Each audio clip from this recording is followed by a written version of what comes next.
बोलिए बांके बिहारी लाल की जय। आप सभी को श्री देवशैनी एकादशी की हार्दिक शुभकामनाएं।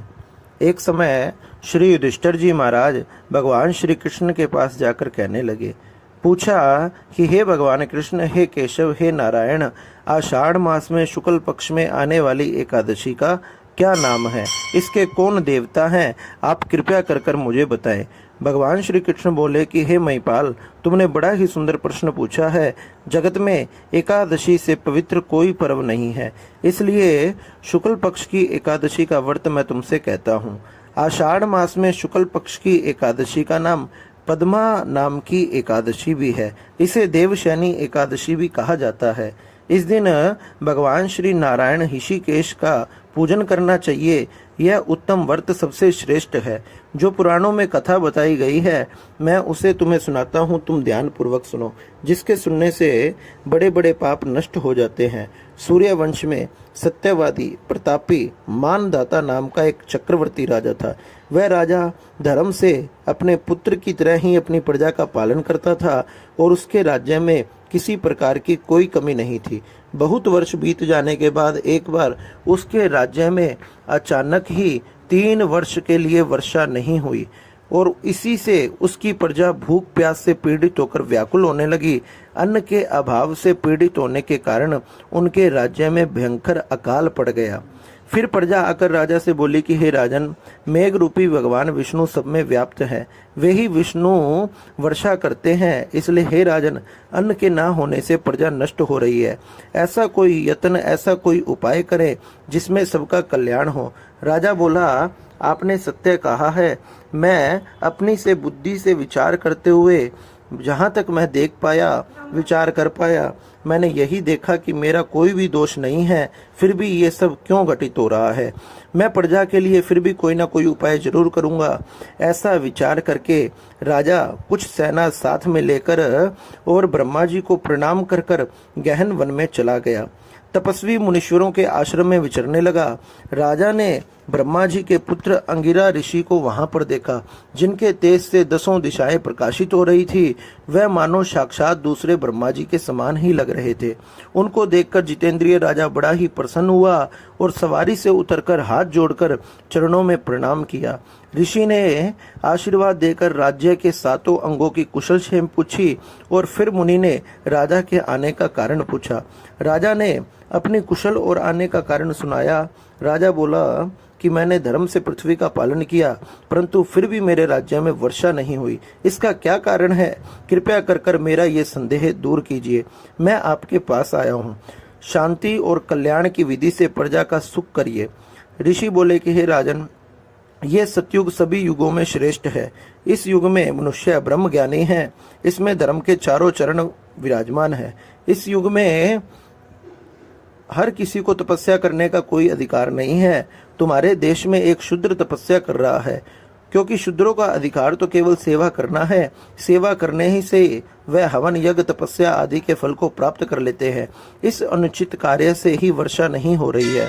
उसको मारने का कोई ना कोई उपाय करो, जिससे ये दोष शांत हो जाए। राजा बोला, तप करते हुए बिना अपराध के मैं किसी को नहीं मार सकता। दुख दूर करने के लिए मैं धर्म का कोई दूसरा उपदेश दीजिए। ऋषि बोले कि हे राजन, जो ऐसा है तो आप ध्यान पूर्वक सुनो। आप आषाढ़ मास के शुक्ल पक्ष की पद्मा नाम की एकादशी को धारण करो। इसके व्रत के प्रभाव से निश्चय ही वर्षा हो जाएगी। यह सब सिद्धियों को देने वाली, सब उपद्रवों को नष्ट करने वाली है। हे राजन, तुम प्रजा और परिवार सहित इसका व्रत करो। मुनि का यह वचन सुनकर राजा अपने महलों में आया और पद्मा नाम की एकादशी के व्रत को किया। व्रत के प्रभाव से सभी राज्यों में वर्षा हो गई और भगवान की कृपा से मनुष्य को सुख की प्राप्ति हुई। इसी कारण यह उत्तम व्रत करना चाहिए।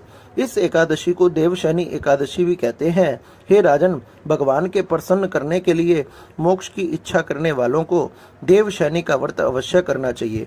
चतुर्मास व्रत का प्रारंभ भी इसी से किया जाता है। युधिष्ठिर बोले कि हे कृष्ण, विष्णु के शयन का व्रत कैसे करना चाहिए? हे देव, कृपया कर चतुर्मास के व्रत को कहिए। भगवान श्री कृष्ण बोले कि विष्णु के शयन के व्रत और चतुर्मास में जो व्रत कहे हैं उसको मैं तुमसे कहता हूँ, तुम ध्यान से सुनो। आषाढ़ मास में शुक्ल पक्ष में जब सूर्य कर्क राशि पर आ जाए तब एकादशी के दिन जगत के स्वामी मधुसूदन भगवान को शयन कराना चाहिए। जब सूर्य तुला राशि में आ जाए तो भगवान का उद्यापन करना चाहिए और आषाढ़ शुक्ल पक्ष की एकादशी को उपवास करें। चतुर्मास का व्रत यत्न पूर्वक करें, नहीं तो साल भर के पाप नष्ट हो जाते हैं। बताया गया कि जिस महीने में संक्रांति नहीं है वह देवता और पितरों के काम में वर्जित है। वह महीना मलमास है और अपवित्र है, इसलिए बुद्धिमान मनुष्य इसमें देवता और पितृ कार्य नहीं करते। जो कोई मनुष्य इस व्रत को करता है वह अंत समय में सूर्य के समान प्रकाशित होकर विमान में बैठकर प्रलय के समय भगवान विष्णु के लोक में जाकर निवास करता है। जो कोई देवता के मंदिर में सफाई, जल छिड़कना, सावधान होकर चतुर्मास का व्रत करना, हे विपिंद्र, वह 7 जन्मों तक सत्य और धर्म में तत्पर होता है। जो कोई दूध, दही, घी, शहद, बूरे चतुर्मास भगवान को स्नान कराता है उसको भगवान विष्णु के समान रूप प्राप्त होता है। वह अक्षय फल को भोगता है। जो राजा ब्राह्मण को यथाशक्ति दक्षिणा, भूमि, फल, स्वर्ण आदि का दान करता है वह स्वर्ग में जाकर अक्षय फल को भोगता है। जो कोई व्रत करने वाला चतुर्मास में नित्य पूजा करता है वह भी अक्षय फल को भोगता है। जो गायत्री जाप करता है उससे व्यास भी प्रसन्न होते हैं। इसके उद्यापन में शास्त्र वहित पुस्तकों का दान करना चाहिए। सब विद्याओं के समान शांति देने वाली सुंदर अक्षरों की पुस्तक मैं देता हूँ, इससे सरस्वती माँ प्रसन्न हो जाए। इस प्रकार से प्रार्थना करनी चाहिए। जो कोई नित्य प्रति पुराण अथवा धर्मशास्त्र को सुनता है वह पुण्य आत्मा, सुखी, धनी, धर्मात्मा। जो कोई शिवजी तथा अथवा केशव का पूजन करता है वह व्रत की समाप्ति पर उस देवता को स्वर्ण की मूर्ति का दान करे। 5 मुख वाले बैल पर बैठने वाले, हर एक के मुख पर 3 नेत्र, कपाल, त्रिशूल, खटवांगधारी, जिनके माथे पर चंद्रमा है, ऐसे सदा शिवजी हैं। आपने देवताओं के निमित्त अमृत को छोड़कर हलाहल विष को ग्रहण किया। हे प्रभु, मैं आपकी शरण में हूँ, आप प्रसन्न हो जाए। इस प्रकार प्रार्थना करें। नित्य कर्म करते हुए सूर्य को अर्घ दें। सूर्य मंडल में स्थित जनार्दन भगवान का ध्यान करें।